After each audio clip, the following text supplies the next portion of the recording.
അസ്സലാമു അലൈക്കും വറഹ്മത്തുള്ളാഹി വബറകാതുഹു.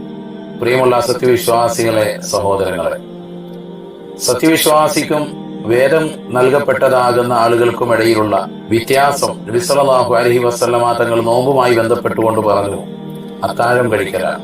അത്താഴം കഴിക്കൽ സത്യവിശ്വാസികളുടെ ഏറ്റവും വലിയ അടയാളമാണ്. ഇന്ന് പലപ്പോഴും ചെറുപ്പക്കാരായ ആളുകളും യുവാക്കളും യുവതികളും ഒക്കെ അത്താഴ സമയത്ത് ഉമ്മമാർ വന്ന് വിളിക്കുമ്പോൾ രക്ഷിതാക്കളുടെ വാക്കുകളെ തൃണവൽഗണിച്ച് ഉറക്കിലേക്ക് വഴുതി മാറുന്ന ഒരു സാഹചര്യം ഉണ്ടാവാറുണ്ട്. ഒരിക്കലും അത് പാടില്ല. നബി സല്ലല്ലാഹു അലൈഹി വസല്ലമ തങ്ങൾ പറഞ്ഞു, ഫസ്ലു മാ ബൈന സിയാമിന വസിയാമി അഹ്ലിൽ കിതാബി അക്കലത്തു സഹർ. നമ്മൾ വേദം നൽകപ്പെട്ടതാകുന്ന ആളുകൾക്കും ഇടയിലുള്ളതാകുന്ന വ്യത്യാസം നോമ്പിന്റെ കാര്യത്തിൽ അത്താഴം കഴിക്കലാണ്.